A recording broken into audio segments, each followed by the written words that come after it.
already.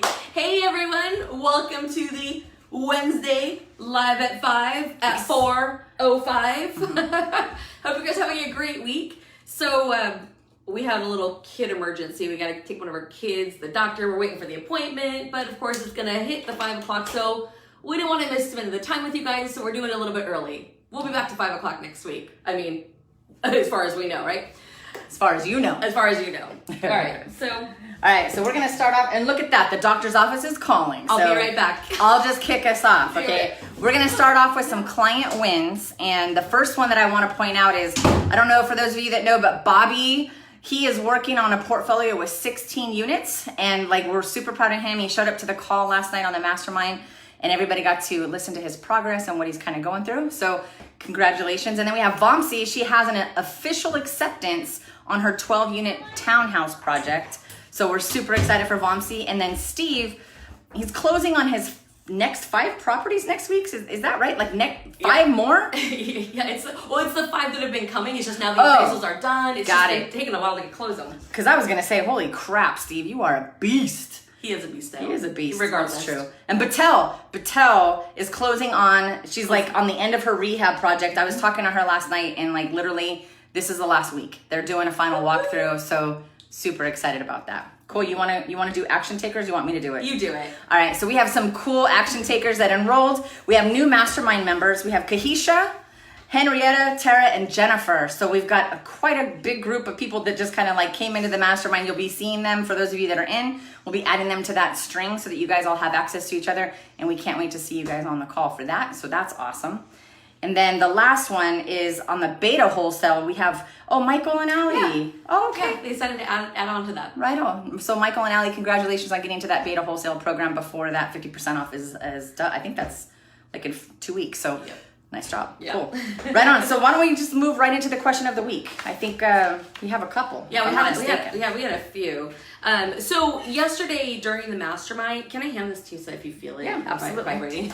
Okay. So yesterday we had probably the best mastermind call I think that we've ever had. It ended up being really long. It was 2.5 hours, but we just had so many really cool, really big and important topics that were coming up because of the deals that people are doing. So, I always look to our masterminds to kind of see what different learning opportunities there are that we can come out and then share with you guys as a group, so that those of you who are not necessarily in the mastermind, but you're interested in real estate and you're kind of thinking about getting started, you can start to hear about some of the things that people are going through and accomplishing when they start like taking action in our coaching. So the first one was, here's let me give you a little bit of background. So Bobby, DLSCO, he was in our mastermind. He actually was in our very first beta, our 8-week beta. He graduated a few weeks ago, and the week after he graduated out of our mastermind, he got under contract a 16-unit portfolio. So how that breaks out, so a portfolio is different than buying like an apartment building. So you could buy in a 16-unit apartment building. That means you have 16 units under one roof or 2 roofs or whatever. He's buying a portfolio, which means these are all separate properties that are, hey Steve, that are like separately titled, separately, like they have all their own tax ID numbers. So it was 6 duplexes. Okay, so a duplex is 2 units, so that's 12, and then 1 fourplex. So it was 16 units total. Anyway, the thing that was, I invited him back onto the mastermind yesterday just because I was like, I can't have you not have some coaching while you're going through this. Come on the mastermind call. So we came on yesterday, and I thought it'd be great for him and for everyone in it to hear about what's going on. So he's at the point where he has an inspection set up for next week on all the properties. And so I was asking him some questions about the due diligence. And so he's getting the rent rolls, he's getting the list of expenses, he's getting copies of the leases so that he can make sure that everything that he's been told is accurate. Now, one of the big opportunities in this particular deal for Bobby is that it's what we would call a value play. It means there's some upside to the deal. So in this particular case, the rents on a lot of the units are just, they're under market. The owners own them for like, I don't know, Bobby, I might get this not exactly right, but it was something like the owners owned it for like 10 years, and he's just not really that money driven. He's like, I'm making enough money and it's fine. And he's, maybe I'm not the best businessman, but I'm happy with it. So it's like, okay, that's great. But we run our real estate like a business, which means the rents should be at market rent. So the opportunity for Bobby is to go in and over time start to, as the tenants move out and as their leases are up, go in, freshen up the units, maybe do a little bit of renovating if they need it, and then put the properties for rent at market value. But even right now, as they currently stand with the rents coming in, it still works. Like he can still get financing. So there's just total upside on that one. So that's a really exciting project. So some of the due diligence around that is not only verifying where things are right now, which you got to do, the other due diligence is finding out what the actual market rents are going to be. So, he knows about doing rentometer to find out what the market rents are. And also he has his property manager, boots on the ground, going to each property to make sure that the area supports what he thinks he's going to be able to get. And he's doing all of that right now during his inspection period, so that if it doesn't end up panning out, he can back out of the deal, and also he can get his earnest money deposit back. Okay, so that's what's going on right now. And then of course his home inspections are next week to make sure that the physical properties themselves are in the condition that he is expecting them to be on. So gosh, there's just so many learning opportunities that came out of that one transaction. So that's one thing I wanted to share with you guys, because you want to know what the upside is. If there's upside, there doesn't have to be. You don't have to only purchase properties that have a value add component. But if you are, you want to step into that being very clear on what that value add is. And then you have to step back and create a very methodical plan. So we were talking about that a little bit yesterday. You don't want to be raising rents on all your units at once, because you could create a mass exodus of tenants and then you're really screwed financially. So it's something you have to do methodically and slowly. Another thing that came up yesterday, hey Marcus, Marcus, I don't think you heard this part because I think you came in later on the call, so you'll enjoy hearing this. So one of the things that was really interesting is I had asked Bobby, are you getting a portfolio loan? Because that would definitely make sense to get that many properties under one loan. But it seemed that when he was making calls right now with COVID going on, there's not as many lenders offering that product. Jennifer and I have a portfolio lender, but with Vomsi the other day, we actually called and interviewed him, and he was like, we are doing it, but we only can do it at 65% loan to value, which means the buyer has to bring 35% down. Well, when you're buying something at $800,000, $1 million, those, that difference adds up to a lot of money. So that probably wasn't going to be the best fit for Bobby because he'd have to bring so much more money. So I was like, okay, so you're dealing with, he's closing on each property separately, but with the same lender. So they're going to do all of the loans. So one of the things he realized as they're giving the, what is it called? The estimated closing statement. The estimated closing statement was indicating impounds. I don't know if you guys know what impounds are, if you've heard that before, but when you're getting conventional financing on a purchase of something that's already performing, the bank that's making the loan, if it's a regular conventional bank, they want to feel comfortable that they have a few months of reserves ahead of time. So for example, when you make your payment, just like on your personal residence, if you own your home, you make a PITI payment, right? Principal, interest, taxes, and insurance. Well, when you have a conventional bank with a rental, it's oftentimes the same thing. So every month you're making the payment, that's principal, interest, taxes, and insurance, but you're just paying 1/12 of the insurance, 1/12 of the taxes. And the bank basically keeps it up, they create a little savings account for you, and then when the taxes are due and the insurance is due, they pay it directly. That way they know it's been paid. All right, because a property tax lien will trump a first mortgage. So the bank does not ever want that to happen, so they take control. So when you're closing on a property initially, they're gonna want some of the impounds paid in advance. So for example, they might say, okay, Bobby, we wanna see that you're putting in 3 months of insurance and 3 months of property taxes on the day of closing, even though it's not due, because they want a little bit of a buffer just in case. So that was something that when Bobby was doing his calculations, he hadn't accounted for. So now all of a sudden he's looking at 16 units and he's like, well, shoot, financially, I wasn't planning on spending that much. So I'm thinking, this is what happened on the call yesterday. He goes, I'm really thinking of dropping the 4 unit and just letting the 4 unit go and just focusing on the 12 because that is comfortable financially. And I was like, okay, let me teach you a few things and let's delve into that because you actually might have an opportunity here that you don't yet realize. That could be a huge win-win for multiple people.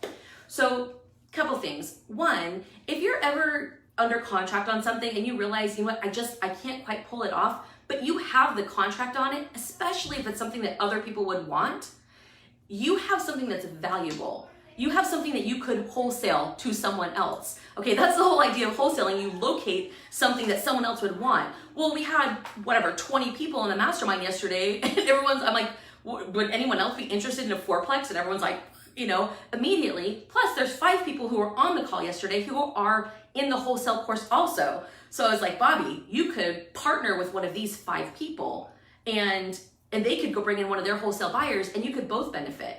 But of course, Steve Caro is also in the mastermind. So immediately he's like, I'll take it. And everybody started laughing because like, he's a real estate monster. He wants them all. And I was like, dude, you don't have to apologize for that. You're making it happen. So it was just funny. So it's just something to realize, like if you're ever under contract and you're like, you just can't pull it off, don't just give it up. Especially if it's something that someone else might want, you have whatever network of people you have. Now I was like, Bobby, I'm like, you have this whole network of people from the mastermind while the time you were in it, like use your network. Like you can make money on that. Anyway, so that was one thing. God, there's so much that happened. Okay, the other thing was when we were talking about the impounds, and I was like, okay, Bobby, before you give up that deal, let me teach you about some of the things that you can play with timing-wise, so that if you don't want to give up the fourplex, you don't have to necessarily. All right, so there's this thing that happens when you're closing on a deal, like timing of it, when it's a performing cash flow property. What? Oh, Cassie, I'm trying not to look at that so I can stay in teaching mode. Sorry. Cassie, you're funny. Steve has big socks. And all of his shit is together. He got his shit together. Yeah. He's got all his poop in one sock. I love it. It was one big old sock. Sorry. Full of units. Go ahead. Okay, impounds. Go ahead. Impounds. Take 3. Okay. Anyway, actually, it's not even impound. It's all related. Okay. Got it. So it started off with talking to Steve, and Steve was getting ready to close. And he was like, yeah, we'll probably end up closing early next week. I thought it was going to be this week and it might be next week. And then it came up with Bobby too. And I was like, look, let me teach you something. When you close towards the end of the month, there's a couple things that happen. Your lender is going to charge you for interest from the day that you're closing until the end of that month. So if you close towards the end of the month, you have a very small amount of interest that's due. And then your first payment isn't due until the first of the following month. So you always have a month with no payment when you're buying property. All right, this is specifically for performing property. All right, but if you close towards the beginning of the month, you're gonna have more interest due because if you're closing on the 4th, you've got from the 4th to the end of the month to pay. So you have higher interest payments. However, if it's a performing property, there's also prorated rents. So if it's the end of the month, let's say it's the 28th of the month, the prorated rents are just going to be tiny, right? There's not going to be very much money coming in for prorated rents. But if you close on like 3rd, 4th, or 5th, assuming the tenants have paid, of course, you're going to get a big credit at closing. And nobody says, oh, you can't use those prorated rents to pay your impounds. Nobody defines it. It's just all debits and credits. So you have money coming in, money going out, and then the net is the amount you bring to the closing. So what I was telling Bobby was, you might, because I think he said scheduled to close like May 29th. And I said, look, strategically, if you want to keep that fourplex, run your numbers with this. Look to see what it would look like if you push the closing until like June 4th, 5 days later, so that you get prorated rents. And the other thing is that you typically get at closing, if they have them, with security deposits. Not that you're supposed to use your security deposits to cover your costs, you're not, but it's done all the time as a way to minimize the cash that you have to bring to the closing. So I said, find out how much the security deposits are, because you might be able to use the prorated rents plus the security deposits to offset the extra impounds, because the fourplex was going to be a lot of impounds because it was, I guess, more expensive property. All right, so before you give up the deal, just know that that's how everything works from a timing perspective, because you can be really strategic and move your closing either later in the month towards the end of the month, or move it towards the beginning of the month if there's a lot of rents that come in the beginning. So I think that was all 3 of them. Anyway, so there was just like, there were so many learning things between Vomsy's 12 unit, that's now officially under contract, Bobby's 16 unit, Steve with his 5 properties, which I think is like 11 units or 9 units or something like that. I'm sorry, but I also saw Steve join our apartment Facebook group. So I already know what his next step plans are. Yeah, of course he did. I was like, there he is. There he is.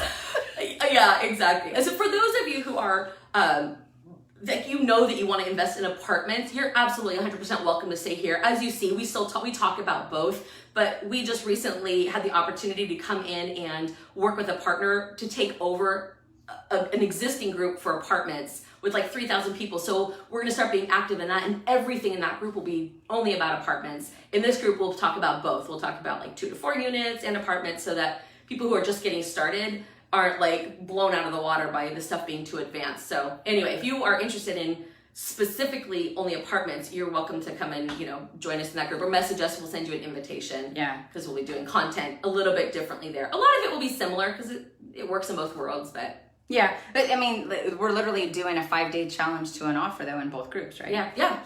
Yeah. So the 5-day challenge that Jen's talking about is, so it's going to start on Monday. We're doing it, at noon? At noon Pacific, Monday, Tuesday, Wednesday, Thursday, and Friday. And basically it's just, we originally created it to jumpstart the apartment group. So it's a 5-day challenge it really just lays the foundation of what you would need to be doing to lay a knowledge foundation so that you can start investing in apartment buildings.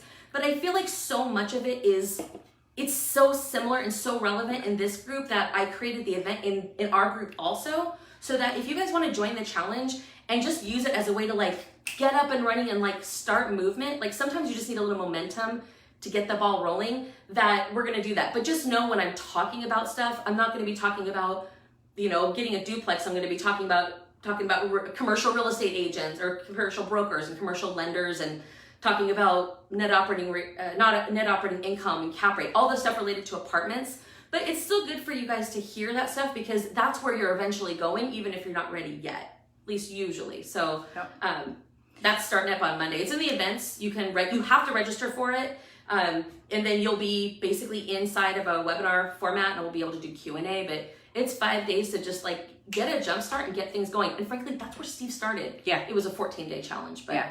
So this one's on steroids. You do it in 5 days. So like register, get yourself in there, because it's for serious action takers. If you've been sitting on the fence, like this one it's a free 5-day challenge of just total guided action, and just do it. Just join it, do it, and see where it goes. And then also tomorrow, is it tomorrow? No, today's Wednesday. Yeah. Friday, we're doing our first virtual property tour. And I want to see how that one goes, but this is the gist behind it. It's for serious investors that are actually looking for properties to invest in and make offers on. They're going to be there looking for properties. Like, show me some deals that I can throw my money at, right? If I see something new, I'll throw $1 at it. Anyway, just kidding. That's a blast from the past. That sounds like a rap song. It could be. It could be a rap song. Like, I'm just waiting to drop my album with Luda, and then, I'll be famous. But anyways, virtual property tour we're having. So anybody who is in our virtual wholesaling team and working on that, when you come across properties, you have investor packets, you have all of that ready, you're ready to present deals to other investors. Like, we intend to make this first virtual property tour, just let it go, see what happens. We're having one of our old realtors that was in one of our older markets come in. We've already since moved out of that market, but so it's like wide open for you. He's gonna be coming in and offering like, hey, here's some deals that I have. And we know and trust this guy, right? So anybody that wants to come to that, make sure you register. The link is in the events, and we'll do that on Friday. And then depending on how that goes, we might just open that up to the wholesale group that we have, all of those students that are in there that have deals that wanna present it. I'm gonna try and get all of these other people that might be interested, investors from different Facebook groups that I'm a part of, to come to that show, right? Hey, come to the virtual property tour, and you can present deals to them and see what bites. So, Teresa, what time on Friday? That's a very good question. Just gonna say, I believe it's 1:30. Oh, 1:30. That sounds familiar. Yes. I think because Dre was available at 3:30. Because Dre was available at 3:30, right? Yes. I believe it's 1:30 Pacific time. I'm going to pull up the calendar right now to make sure, though, because I know I have it on the calendar. Property tour. How exciting. It's not on your calendar. You're amazing. Apparently, Stacy doesn't want to go. Apparently, I won't be going. So, whatever. We'll make money without her. I will find out for you, and I'll make that comment right here, Teresa, because unfortunately we're doing the live on my phone where I actually keep a calendar. I'm not saying any names, but it rhymes with Stacy. Doesn't. So it is, dude, look up Messenger and see if you can find, I don't know. It is if you could see her phone, hold on. Can I just show you this for a second? It's like, there's no organization to It started off being organized. No. One day I'll show you my phone. Super organized. Because I'm super That's OCD. the second page. That's the second. Oh my God, I just had a stroke. I believe it's Friday. I believe it's 1:30 Pacific time. Please, if you're interested in more properties, I mean, even Steve, you might want to get there before Steve. Because you never know with this guy. Like, he's hungry hippo over there. Maybe I just aged myself if you even know what that group is, what that game is. But anyways, virtual property is a rock star. We're going to be putting that on. We're going to see how it goes. If it gets to the point where it's like a good deal, where people come in and moving and shaking, then, we might start off doing one a week. And then if that continues to be something that's ideal for people, we'll try to do 2 a week and just really see, like, is that a cool opportunity for everybody that wants to invest to kind of bring deals and see what's up. So Marcus says that's how my phone looks. Oh my God, it's okay. We can still be friends. Well, we can totally be friends. Yeah, you're best friends with Stacy. Let me just say it. That's why you're a hurricane. And then I think do you want to talk more, like remind them about the 1031 exchange with Kimberly? Yeah, so last week, I think it was on Friday, and then again on Monday evening, we're going through, Kimberly Keaton is for our apartment coaching. She's our elite apartment coach. And she had this idea last week to come in, and her mom was selling a property. Her mom and her uncle are selling a property that they're going to do a 1031 exchange on. And she, Marcus was making me laugh. I got to stop looking at the comments. Don't look over here. And she basically said, hey, Stacy, what do you think if we just like do let's follow the 1031 exchange through the journey of it, and everyone can kind of learn as we're doing it based on what's actually happening. And I was like, that's brilliant. I love it. So we're just doing that series. We did a video last Friday. We did a video on Monday, so you guys can go back and find those. Also, we have them on our YouTube channel, so if you can't find it on the Facebook, you can go look on our YouTube channel. And then we have another one Thursday at 11, and then we'll announce Thursday at 11 when we're going to do the next 2. But it's just like what's happening. And on Monday, they closed. So they closed on the property on Monday, so now it's the clock is ticking for them to identify a property, and they're looking for something that's cash flowing. And she was like, we could go up to 2.4 million based on how much capital they're getting. So anyways, just kind of a fun thing to follow along and really just get to learn. So I invite you to do that. And also that is also in the events. We're trying to do as much as we can, put the things that we are scheduled in events so that you guys can go and register, and then Facebook sends you a reminder like, oh hey, don't forget blah blah blah, it's happening in an hour. Because we know you get busy. So yeah, for sure. Anyway, so we invite you to that. That's a great opportunity to learn about what's coming in your future, and just to learn about real estate in general. There's my Live at 5 reminder. Hey, she doesn't have a calendar, but she's got a lot of alarms. I do have a calendar. Just something missing from it. Just kidding. Hey, while we're sitting here being funny, drop any questions that you might have. You could just ask us anything right now for a few more minutes. We have one of our kids. She went to walk on her leg and started screaming, and she can't put any weight on it. So we want to take her to get an x-ray. And that happened just before 5, obviously. We're like, I don't know if we're going to be able to do that and do the Live at 5. So that's why we did this early. But any questions that you guys might have about any topics out there, drop them, and then I'll make Stacy answer them. Alarms. He says alarms. Marcus says, my grandma called it organized chaos. Right? And I know where things are based on feel. I know where things are. If we need to order some Baskin Robbins at night, I know. Right there. Grubhub. Love Instant it. order. We try not to do that often, but we sometimes do anyway. Yeah. So I know where things are. I'm all about hubbing a grub. All right. I don't see any questions yet. All right. Well, we'll be back here tomorrow at 11 with Kimberly, so feel free to join us. We'll check back later tonight, so if you're watching this on replay, just, feel free to ask your questions. Tag one of us so that we see that you asked a question, because sometimes the way that Facebook does it, we can't see the comments. They're buried in the middle. Just tag us so it notifies us, and we'll be happy to answer your questions. And for sure. Yeah, we're just grateful to be here with you guys. Thanks for the journey. Right on. And yes, I will do that, Marcus. Thank you. I think I should. Hey, have a good night, you guys. We'll see you soon. Don't forget, property tour Friday, and make sure you register for that 5-day challenge. It's transformational. Get there. Yeah. Bye, guys.